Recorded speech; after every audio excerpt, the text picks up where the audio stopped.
imediatamente posterior àquele que nós meditamos no domingo passado. Os irmãos lembram do Senhor Jesus pregando aos discípulos.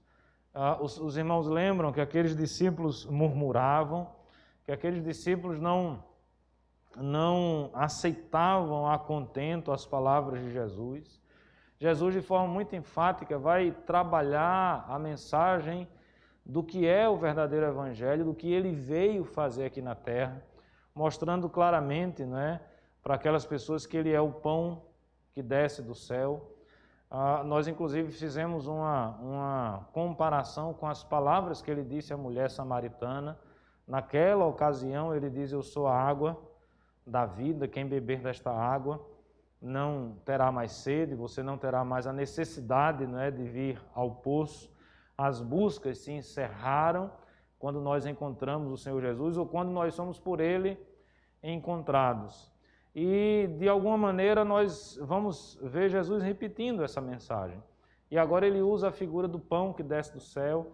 Ele diz que é necessário comer da sua própria carne. Aquelas pessoas não compreendiam, aquelas pessoas não entendiam. Elas tinham uma visão que estava num plano meramente material, uma visão extremamente, vamos dizer assim, horizontal. E elas tinham a dificuldade do pão que desce do céu, de enxergar essa verdade do pão que desce do céu, Elas tinham voltado para ali para ouvir Jesus porque ele havia multiplicado os pães, aquele episódio lá dos pães e dos peixes. Então aquela grande multidão que queria fazê-lo rei, num plano político, no plano material, no plano meramente humano, agora decepcionada com o Senhor Jesus, o rejeita. Decepcionada porque ele deixa claro que a sua palavra não é uma palavra que tem como objetivo esse estabelecimento de um reino político. Na realidade, é uma palavra que mostra, que fala e que ensina de um estabelecimento de um reino que é muito, mas muito superior a qualquer reino terreno, que é o reino celestial. Está aqui, então, associado diretamente à nossa vida eterna, à nossa salvação.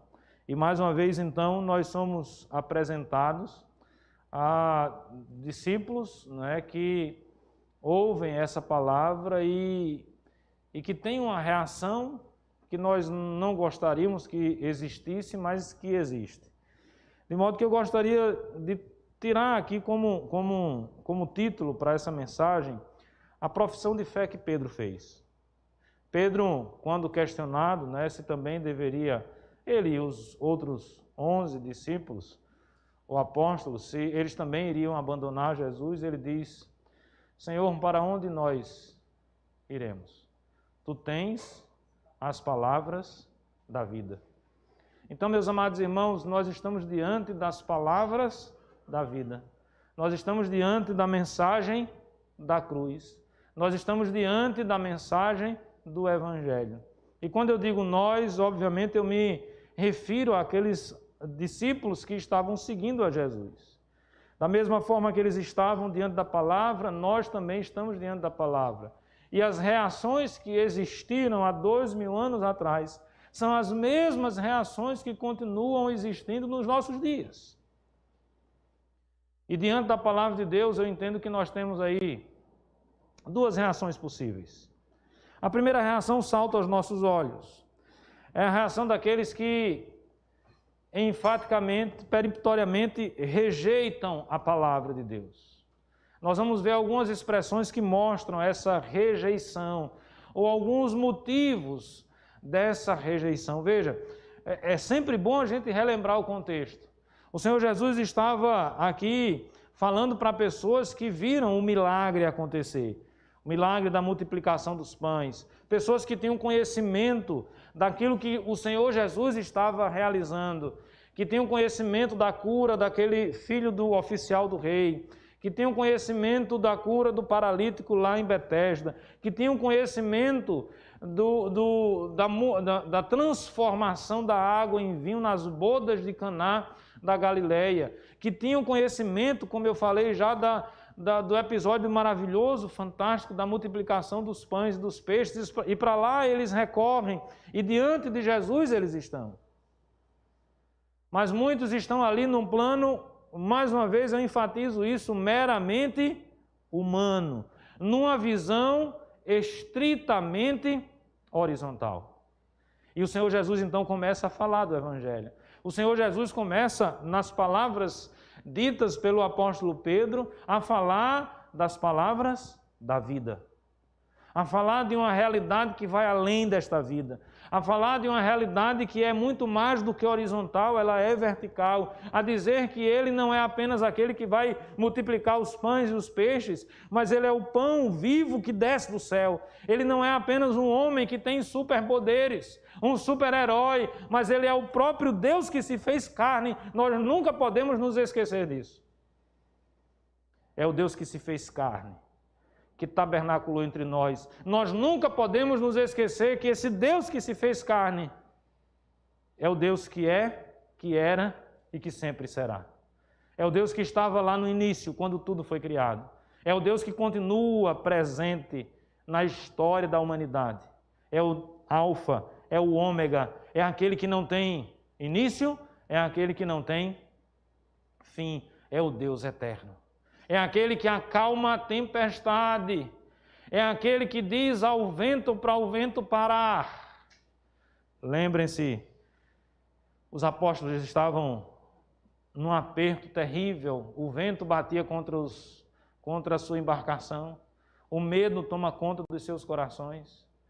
Mas eles estão servindo a um Deus que é soberano, ao Deus que se fez carne. É aquele que é capaz de andar por sobre as águas. Essa informação para nós ela é muito importante, meus amados irmãos.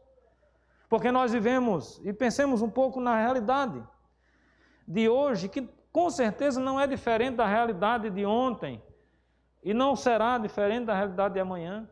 Mas talvez de uma forma muito mais abundante, nós estamos enxergando o sofrimento de muitas pessoas. Pessoas que estão desenganadas. Pessoas com diagnósticos, muitas vezes nas UTIs, entubadas. E temos muitas pessoas assim, onde os médicos estão administrando as drogas, os medicamentos que se fazem necessários, que muitas vezes o organismo não reage como os médicos gostariam que reagisse. Nós temos pedido oração constantemente aos irmãos. Antes de ontem soube de um pastor que eu conheço, lá de Recife, peço inclusive oração por ele, reverendo Arnaldo, pastor da Igreja Presbiteriana de Areias, uma igreja bem antiga, grande, lá de Recife.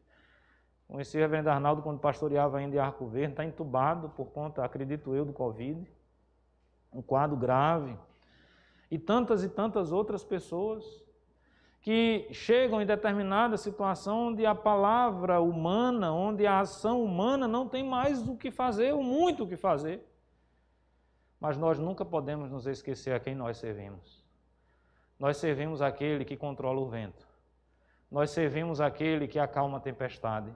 Então a última palavra sempre será de Deus. A última palavra é do soberano. A última palavra não é nossa.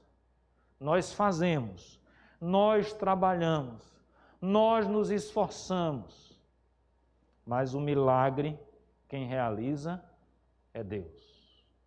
Nós ouvimos o testemunho da Joana e do Rafael na quinta-feira sobre aquilo que Deus fez na vida do Jonas.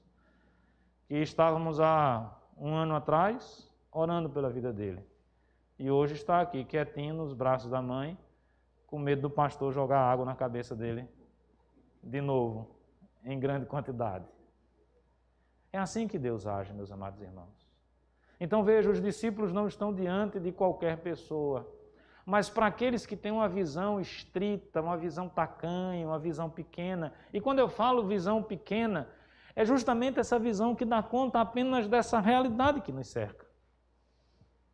Elas não conseguem enxergar, elas não conseguem perceber, elas não conseguem ter a dimensão do tamanho, da largura, da profundidade, da altura, da ação, da palavra, da mensagem do Evangelho de Deus na nossa vida. E o que é que acontece então?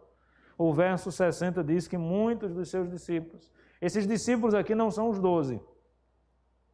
Esses discípulos é uma quantidade maior de pessoas que estavam seguindo a Cristo. Discípulo aqui significa aqueles que seguiam a Cristo, seus seguidores. Muitos desses seguidores, muitos desses discípulos, ouvindo aquilo que Jesus estava falando, o que é que Jesus estava falando? Eu sou o pão que desce do céu. Ninguém vem ao Pai, aliás, ninguém vem a mim sem que o Pai tenha enviado. Ele está pregando a mensagem do Evangelho, ele está dizendo da necessidade das pessoas se converterem, ele está dizendo que isso é fruto da graça de Deus. Os irmãos lembram uma ação monergística da parte de Deus, uma ação unilateral da parte de Deus, mas obviamente ele está falando da vida de santificação também, da necessidade que nós temos de ter fé, da necessidade que nós temos de comer da carne do Senhor Jesus, o entendimento do que Ele é, e modificando sempre a nossa vida nessa perspectiva. Então a sua palavra naquele momento é rejeitada por alguns de seus discípulos. Alguns deles disseram, essa palavra é dura demais para nós. Na verdade, eles fazem até uma pergunta, quem pode suportar? E é verdade, meus amados irmãos. Na realidade, o Calvino faz uma abordagem muito interessante na interpretação desse texto. Eu nunca tinha pensado desse ponto de vista, não sei se concordo plenamente, 100%, mas achei bastante interessante quando ele diz que, na realidade, dura não é a mensagem. Dura é o nosso coração. Em não querer ouvir a verdade, em não querer ser exposto à verdade de Deus. Então muitos dizem, não é? Essa palavra é dura demais, está aí no finalzinho do verso 60, acaso alguém pode suportar? Acaso nós podemos aguentar? Não, nós não podemos aguentar essa palavra porque ela é dura demais, e aí nós compreendemos isso. Para aqueles que têm o seu coração endurecido, endurecido pelo pecado, endurecido pela incredulidade, endurecido pelo materialismo, por um olhar meramente humano da existência, por aqueles que têm o seu coração e a sua vida endurecida justamente por ter uma perspectiva que se restringe a essa realidade, a essa vida, não conseguem compreender, não conseguem entender, não conseguem aceitar a palavra da vida, não conseguem aceitar a palavra do Evangelho que nos fala de uma realidade muito maior do que essa. Que nos fala de verdades que são verdades que transcendem a realidade humana. E o texto então diz que eles acharam aquela palavra dura demais. Eu vou caminhar um pouco nessa perspectiva de João Calvino, do grande reformador. Meus amados irmãos, o que leva uma pessoa a entender que a mensagem do Evangelho é uma mensagem dura? Veja, vamos parar um pouquinho para pensar o que é a mensagem do Evangelho, se não a mensagem de amor. Se não a mensagem que diz, olha Leandro, você estava perdido nos seus delitos e pecados, mas Cristo morreu e entregou a sua vida por você.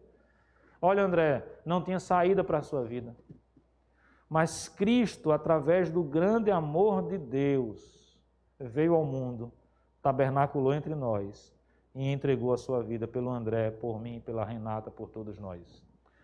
Qual é a ofensa dessa palavra? Por que essa palavra é entendida como uma palavra dura? Por que as pessoas não podem suportar? Porque elas não querem sair da sua zona de conforto pecaminosa. Porque elas não querem repensar as suas ideologias ou o seu entendimento da religião. Veja, o Senhor Jesus, de certa forma, está mexendo com a cabeça daqueles judeus que estavam ouvindo. Lembre-se que nos versos anteriores, ele inclusive, não é que ele menospreza, mas ele deixa muito claro que aquilo que Moisés fez é menor do que aquilo que o próprio Senhor Jesus estava fazendo. Porque ele diz assim, olha, o maná que foi distribuído lá atrás, as pessoas comeram, as pessoas morreram. Agora eu sou o pão vivo que desce do céu. Quem comer da minha carne não vai morrer. Ele está num estágio ou num status diferente de Moisés. Você dizer isso para um judeu, você dizer isso para pessoas que estavam e que eram apegadas a esse tradicionalismo religioso, você está comprando uma briga. Você está mexendo com a convicção, com as convicções equivocadas daquelas pessoas. Na realidade, o Senhor Jesus ele não vem abolir a lei, o Senhor Jesus não vem modificar nada daquilo que já estava prescrito e predito e revelado no Antigo Testamento. Ele tão somente traz à luz a verdadeira interpretação dos fatos. Mas a verdadeira interpretação dos fatos mexe com o nosso coração. Por que aquele discurso e por que o discurso do Evangelho é duro? Porque nós temos a nossa autojustiça, ou achamos que a nossa autojustiça é suficiente. A nossa perspectiva sempre é essa.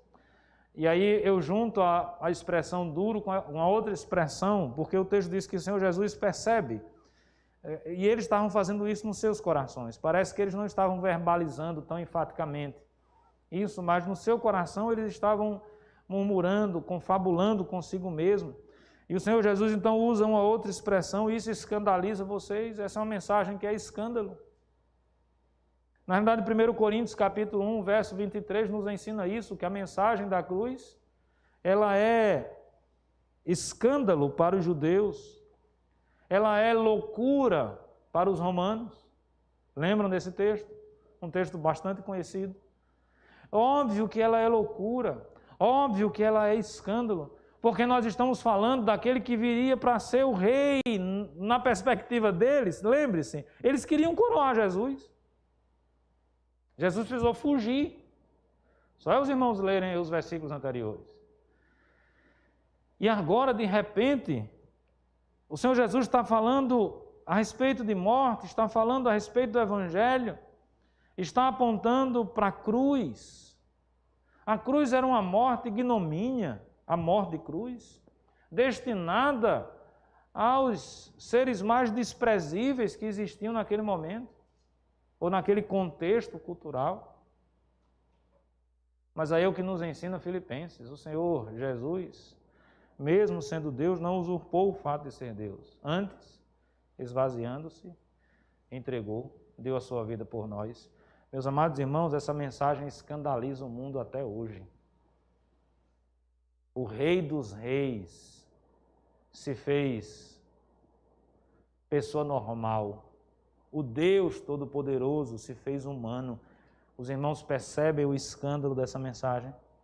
Aquele que tem poder para acalmar o vento, para dizer à tempestade que pare, foi pendurado na cruz, teve uma morte horrenda, sofreu terrivelmente, foi humilhado, vilipendiado por aqueles que ali estavam. Os irmãos percebem que isso é um escândalo para aqueles que têm uma mentalidade, mais uma vez enfatizo isso, estritamente material, humana, o materialista. É inconcebível um rei passar por uma situação como essa. Até hoje se repercute na história o fato da nobreza, ato imediato à Revolução Francesa, ter sido decapitado na guilhotina. Essa não era a morte dos nobres. Não há nobreza do ponto de vista humano nesse tipo de morte. É loucura. Como é que vocês acreditam em alguém que passa por esse tipo de morte? Será que essa não é a prova de que tudo aquilo que ele falava era mentira? Será que essa não é a prova que ele não é rei de coisa nenhuma? Está aí a prova.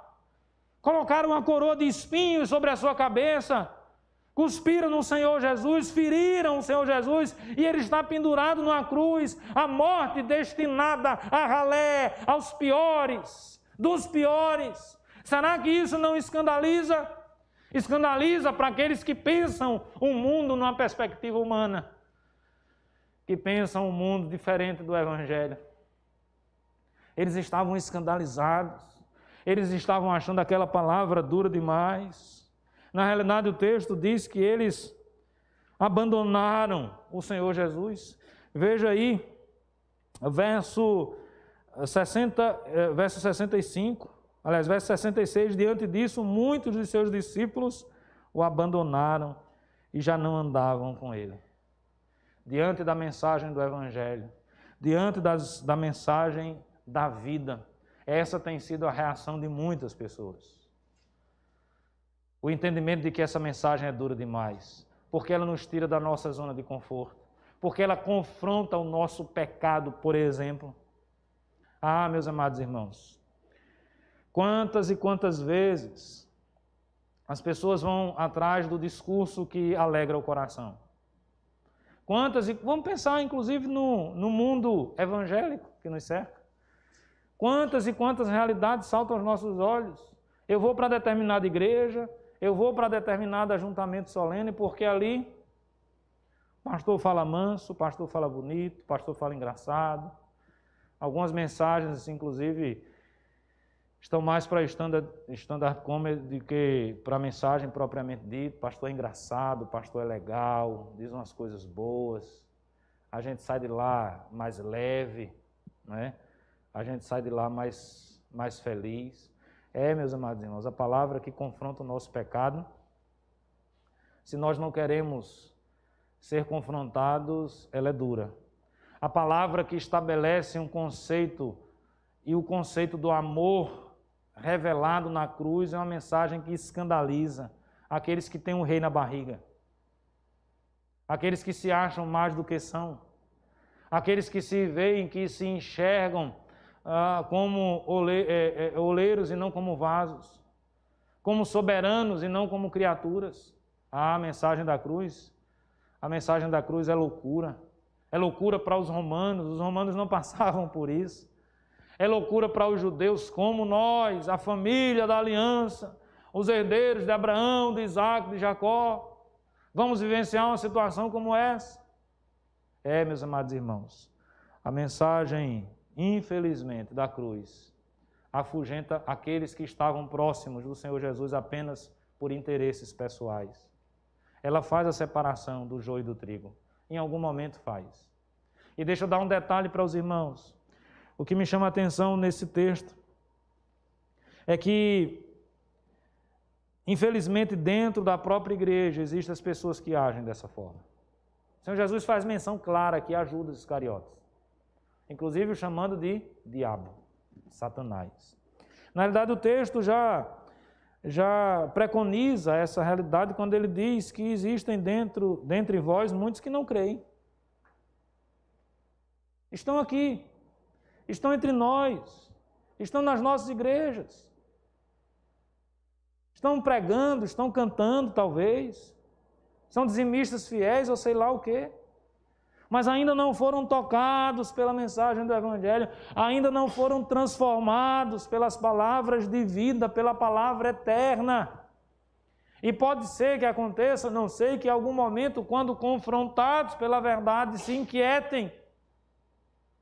Achem essa palavra dura demais, se escandalizem com a mensagem do Evangelho e tenham como ação a mesma descrita aqui no verso 66, abandonem as fileiras da fé, abandonem o Mestre, abandonem a Cristo, não são mais discípulos do Senhor Jesus, por quê? Porque toda a palavra e a ação do Senhor Jesus estava inquietando o coração dessas pessoas. É como se naquele momento pesasse na balança. O que pesa mais? A minha vontade ou a vontade de Deus? O que pesa mais, o meu entendimento da vida ou a revelação de Deus sobre o que é a vida? O que pesa mais?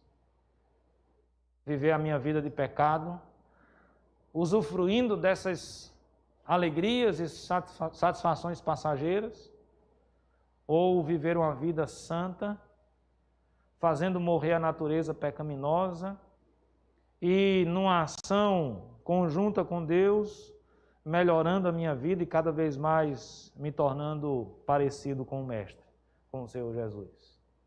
Nessa hora, meus amados irmãos, muitos simplesmente se levantam. E essa ação começa no coração, tá? Antes de expressar isso, ela está lá no coração. Aqueles que não expressam isso de forma tão clara, ficam quietos, ficam calados, mas no seu coração estão dia após dia rejeitando a palavra da vida. Mas nos seus corações estão dia após dia rejeitando a mensagem do Evangelho. Porque entendem ser essa palavra uma palavra dura. Dura porque os confronta em seus pecados. porque entendem ser essa palavra uma palavra que escandaliza, uma palavra tola. Em pleno século XXI, o pastor vem falar de homem que ressuscitou, de amor de Deus. Não, a gente tem a tecnologia, a gente tem a ciência, a gente tem isso, a gente tem aquilo outro. Os irmãos compreendem, os irmãos percebem como a palavra da vida continua sendo menosprezada e desprezada pelos homens. A despeito disso, o amor de Deus não mudou. A despeito disso, a verdade continua sendo verdade. E louvado seja Deus, porque diante dessa palavra, nós temos também aqueles que a aceitam e confessam Cristo como Senhor e Salvador de suas vidas. E aí é o contraponto de toda a reação negativa que aqueles discípulos tiveram. Veja, começam a murmurar em seus corações, a palavra é dura, se escandalizam, abandonam o barco, deixam o Evangelho, abandonam o Senhor Jesus, as suas mentes tacanhas não os permitem enxergar além da realidade humana. Enfim, eles se vão. O Senhor Jesus, verso 67, o Senhor Jesus se volta agora aos 12, e é uma prova, inclusive, de que esses discípulos aqui não são restritos, é uma linguagem não restrita aos 12, é que nós temos duas linguagens, não é? Jesus se refere aos discípulos, esse grupo maior, como discípulos, é a palavra de Deus. E quando se refere aos 12, no texto se refere aos 12. E aí os 12 são especificamente os 12 apóstolos, que inclusive dentre eles tem um que não é salvo, apontado pelo Senhor Jesus, como o diabo, né? Mas ele volta-se àqueles 12 e pergunta: será que vocês também querem se retirar? Veja, meus amados irmãos, que coisa interessante. Geralmente, quando a gente prega o Evangelho, nós pregadores de um modo geral, o próprio Senhor Jesus, os próprios apóstolos, segue-se uma pergunta, segue-se uma provocação, segue-se um questionamento, e aí você entrega a sua vida a Jesus? Dependendo, inclusive, da igreja, essa coisa até se transforma em apelo, o que, obviamente, eu não compreendo como sendo mais adequado, mas não tenho nenhuma dificuldade em fazer esse convite. Uma coisa é convidar, outra coisa é apelar. Apelar já é demais, é passar do limite. Mas entendamos dessa forma, né? Olha, Cristo morreu na cruz do Calvário, Cristo reflete o amor de Deus, nós estamos perdidos, nós estávamos mortos nos nossos delitos e pecados, e Jesus morreu por nós. E aí eu preguei isso. Aí eu chego, por exemplo, ao José e digo: José, você aceita então Jesus no seu coração? Você aceita que essa é a verdade? Venha a Cristo. É um convite que nós fazemos. Na verdade, o Senhor Jesus aqui faz o inverso. Os irmãos perceberam? E aí? Quem aqui vai me deixar? E aí? Ele não está perguntando agora quem vem. Ele está perguntando quem vai embora. É como se eu dissesse aqui para vocês agora: estou pregando isso aqui. Não vai ser diferente disso. Durante toda a minha existência, eu não tenho outra palavra para pregar senão a palavra do Evangelho. Vão embora? O que é que vocês estão fazendo aqui sentados? Podem ir embora. É como se Jesus estivesse dizendo: vocês vão também, porque muitos já foram. Vocês estão do mesmo grupo daqueles que rejeitam, daqueles que acham a palavra dura, daqueles que se escandalizam com essa mensagem, daqueles que decidem, não apenas no seu coração, mas demonstram isso através das suas ações, que decidem abandonar o barco. Pedro é o líder, é o de temperamento mais forte. É o mesmo Pedro que lá atrás disse: posso também, Senhor, andar sobre as águas? Foi ele que fez isso. Geralmente era o primeiro a falar. É o que puxa a espada para cortar a orelha lá do soldado. Mestre. E aí a profissão de fé de Pedro é fantástica, é maravilhosa. E aí louvado seja Deus, porque diante da mensagem do Evangelho existem aqueles que creem e que confessam essa palavra. Então o apóstolo Pedro confessa a Cristo como Senhor e Salvador da sua vida. É como se ele estivesse dizendo: nós não vamos nós não vamos embora. Nós não vamos negar essa mensagem. Nós não vamos murmurar, nós não vamos agir numa perspectiva contrária a essa palavra. Não, é como se ele estivesse, não, ele está aqui, na realidade, irmãos, confirmando, aceitando e confessando a Cristo como Senhor e Salvador da sua vida. Por quê? Eu entendo que tem algumas razões, embutidas e descritas na própria palavra do apóstolo Pedro. Sabe por que nós devemos seguir a Cristo? Sabe por que, enfaticamente, eu vou dizer, Eduardo, você tem que seguir a Cristo. Mateus, você tem que seguir a Cristo. Marine, você tem que seguir a Cristo. Sabe por quê? Porque não existe outro caminho. O que é que Pedro diz, meus amados irmãos? Será que também querem se retirar? Pergunta o Senhor Jesus. Simão Pedro respondeu, Senhor, para quem iremos? É como se ele estivesse dizendo assim, se não for o Senhor, é quem? Se não for isso, é o quê? Qual é a outra mensagem? Aonde está a salvação? Você pode até negar que você precisa de salvação, mas eu pergunto, caso você chegue à conclusão de que você precisa de salvação, como salvar-se a si mesmo? Aonde buscar a salvação? O que Pedro está dizendo de forma muito clara é, Senhor, mesmo que a gente até tivesse a intenção, mesmo que em algum momento passasse pela nossa cabeça abandonar o Senhor, mesmo que em algum momento a gente achasse essa mensagem dura demais, confrontando-nos com o nosso pecado, para onde nós iremos, Senhor? Para onde nós iremos? Quem haverá de nos salvar? E aí ele diz, é o Senhor que tem as palavras da vida, e louvado seja Deus por isso. O Senhor Jesus é o caminho, é a verdade, é a vida. Não existe salvação fora do Senhor Jesus. E quando nós compreendemos isso, nós não pulamos do barco, nós não soltamos a corda, nós nos abraçamos com o Senhor Jesus. E se nós erramos, nós vamos chorar, nós vamos nos arrepender, nós vamos sofrer, mas nós vamos passar por tudo isso, agarrados no Senhor Jesus, porque Ele é a nossa salvação e nós precisamos de salvação. E não há salvação em outro nome. É o nome do Senhor Jesus que tem poder, é o nome do Senhor Jesus que faz o enfermo levantar, é o nome do Senhor Jesus que faz o vento se acalmar, é o nome do Senhor Jesus que faz aquele que está morto ressuscitar, é o nome do Senhor Jesus que transforma a nossa vida e que traz salvação ao nosso coração. É o nome do Senhor Jesus. Que profissão de fé linda do apóstolo Pedro nesse momento. Senhor, para onde nós iremos? Para quem nós iremos? Quem é a pessoa? Ah, meus amados irmãos, ao longo da história tantos se levantaram. Teve até quem teve a ousadia de dizer que Deus estava morto. E quem matou Deus hoje está morto e Deus continua sendo Deus. Deus continua sendo Deus.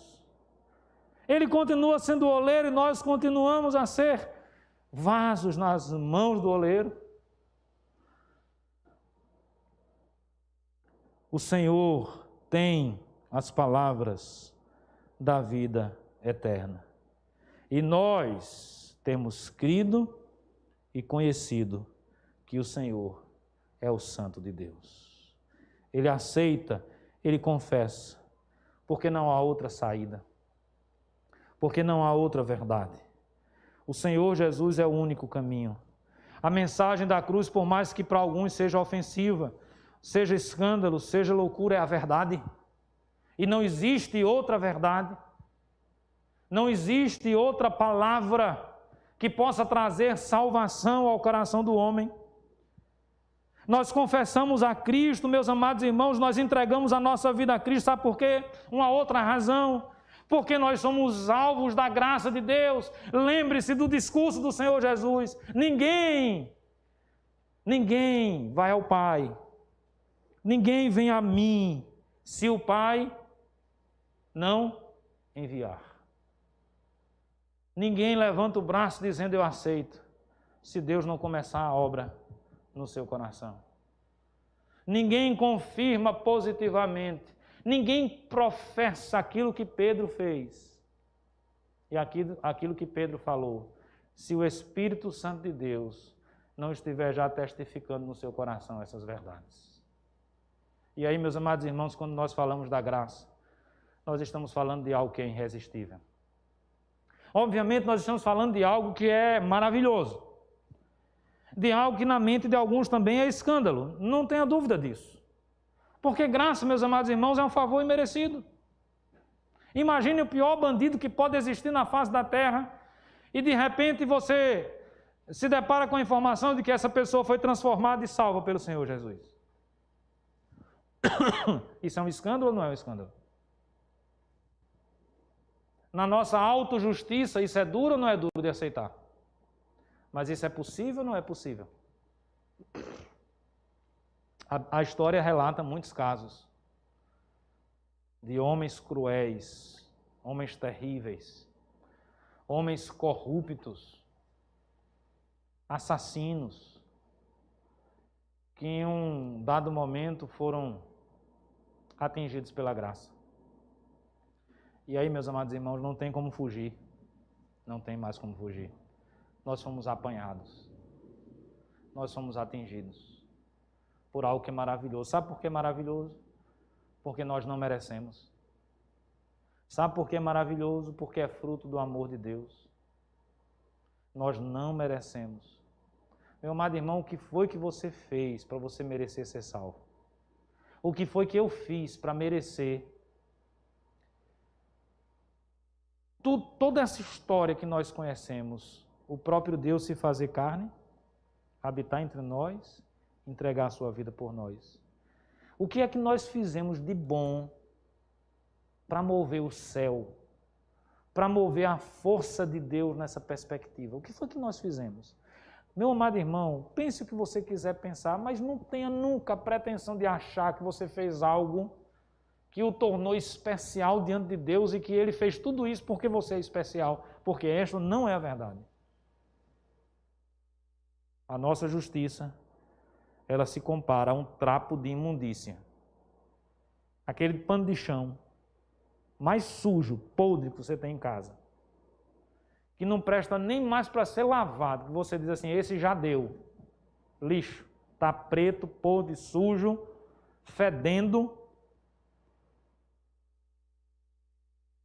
e eu vou jogar ele fora. Pronto, essa é a nossa justiça.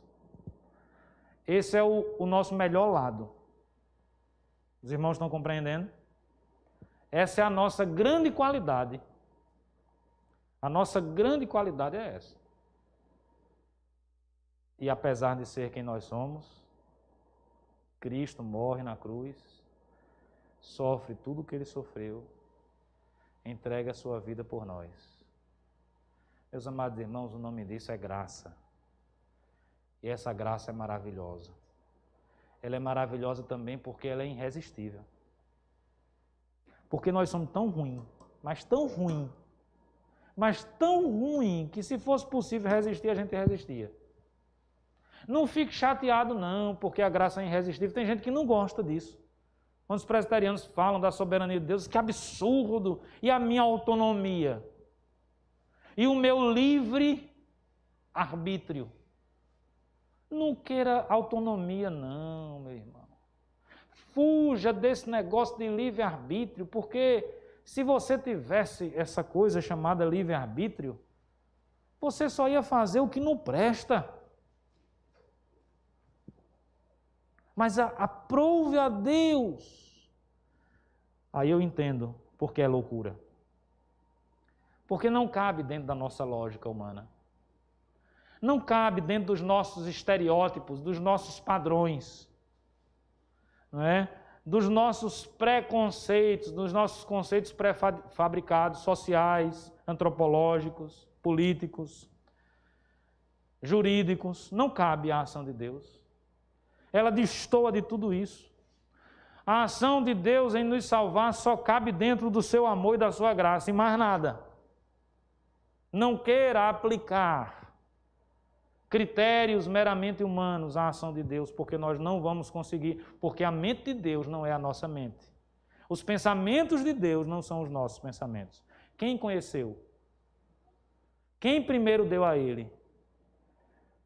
Será que você se acha tão bom, tão capaz, tão importante que você pensa que pode dar um pitaco para Deus? Dar uma opinião para Deus? Para o Criador de todas as coisas? No máximo que a gente faz é expressar aquilo que está no nosso coração. Mas quem somos nós para aconselhar a Deus? O que eu sei, amados irmãos, é que essa graça um dia nos atingiu. E eu louvo o nome de Deus constantemente na minha vida. Primeiro, porque eu fui alvo dessa graça, sendo quem eu sou. Segundo, que eu não posso fugir dela. Eu não posso resisti-la. O que acontece, e aí sendo muito prático, o que acontece às vezes é que nós agimos como aquele filho pródigo. Num dado momento da vida, nós nos apegamos tantas coisas desse mundo. O pecado se tornou algo tão atrativo que a gente termina caindo. Nós caímos em tentação, nós pecamos, nós nos afastamos de Deus, nós relutamos em aceitar essa verdade no nosso coração. Mas essa é uma luta em glória. Essa é uma luta vã. É uma luta, pense numa luta sem futuro. Sem futuro. É a luta do homem contra Deus. É sem futuro, contra a verdade de Deus. Meus amados irmãos, o texto vai falando a respeito de que o Senhor Jesus é o Santo. O texto vai mostrar essa mensagem da cruz, essa mensagem que é escândalo, e a gente conhece a história. Mas a gente sabe também que o Senhor Jesus, ele não ficou preso ao madeiro, ele não ficou preso à cruz. Ele ressuscitou ao terceiro dia. E aí, meus amados irmãos, essa mensagem, ela é aceita, ela é confessada por nós, porque no final ela mostra a glória de Deus. O nome do Senhor Jesus é exaltado. Por isso eu digo para você nessa manhã, não lute contra essa mensagem. Essa luta que você está tentando talvez travar no seu coração é uma luta sem sentido, sabe por quê? Porque no dia do Senhor, todo joelho se dobrará. No dia do Senhor, até o mais incrédulo dos incrédulos confessará que só o Senhor é Deus. Os irmãos lembram da história da Arca de Noé? Lembram da história da Arca de Noé? Noé fazendo um barco em proporções, na região que ele estava, não tinha água para ele construir um barco daquele tamanho. Logo, a mensagem era: o barco está sendo construído, Deus vai destruir a terra, quem entrar no barco estará salvo. Essa mensagem é loucura. Porque do ponto de vista meramente humano, não tinha água. Qual a probabilidade humana? Vamos calcular? Vamos para a ciência? Vamos para a física? Vamos para os estudos meteorológicos. Existe alguma época do ano que vai cair água aqui, suficiente para que esse barco, nessa proporção, possa flutuar? Existe algum histórico de que isso aconteceu? As nossas pesquisas arqueológicas apontam para isso.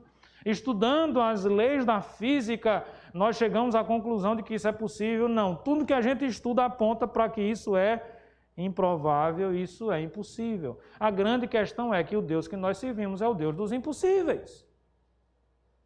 A lógica de Deus não se enquadra dentro das leis da natureza. Deus é autônomo na sua ação. Autônomo significa, meus amados irmãos, se rege pelas suas próprias leis. Nomos, lei. Nós, em hipótese nenhuma, somos autônomos na nossa existência. Porque hoje você vai chegar assim e dizer, não, a partir de hoje eu sou autônomo, eu vou me reger pelas minhas próprias leis, eu não preciso mais de oxigênio.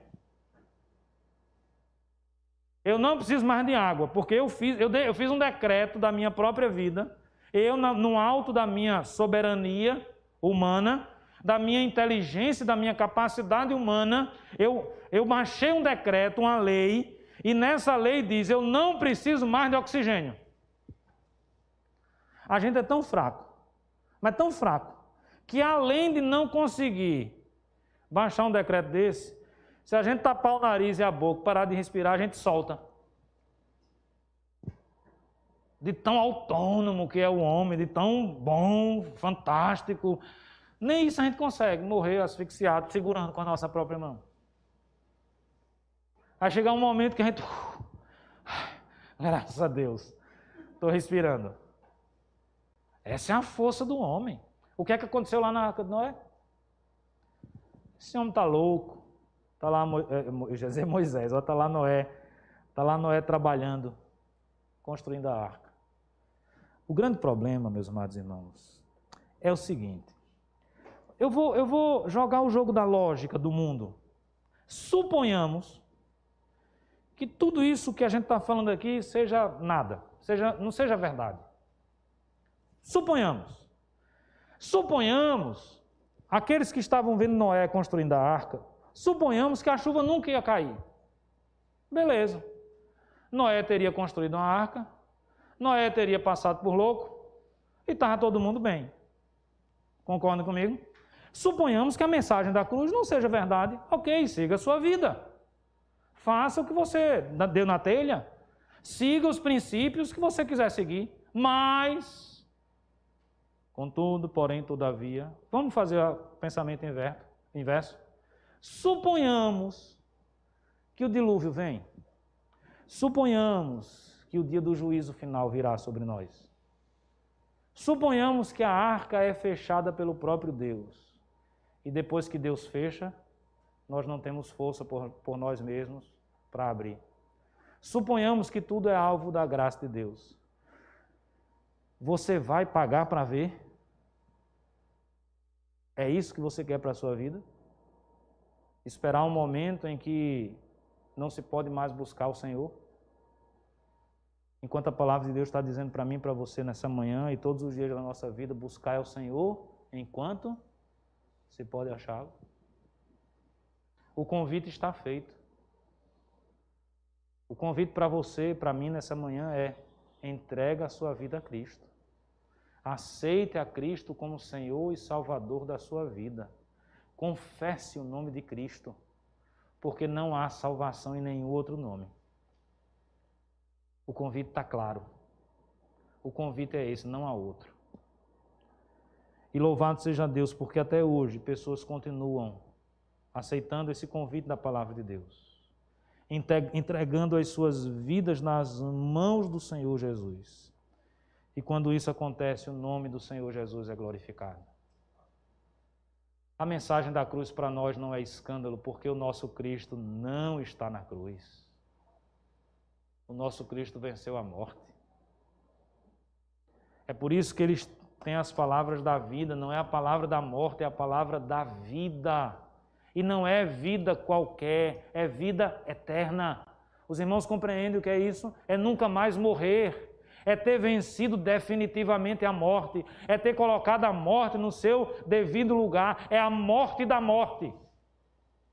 A morte foi morta, a morte foi destruída, a morte foi aniquilada, a morte que é fruto do pecado humano, ela foi definitivamente varrida da existência daqueles que foram lavados e remidos pelo sangue do Cordeiro. O Senhor Jesus matou a morte, o Senhor Jesus vive para sempre, e todo aquele que entrega a sua vida nas mãos do Senhor Jesus pode ter a certeza, a convicção de que também viverá para sempre na presença do nosso Deus. Louvado seja o nome do Senhor por isso. Ele tem as palavras da vida. Para onde nós vamos? Me permita fazer o último convite para você nessa manhã. Para aqueles que aqui estão, para aqueles que me escutam. Pare de buscar. Pare de buscar. Porque a verdade é uma só. Cristo deu a sua vida por nós. Quem tem as palavras da vida? Só o Senhor Jesus. Para onde você vai? Você não tem outro lugar para ir, senão para os braços do Senhor Jesus. Que Deus nos abençoe. Amém. Amém.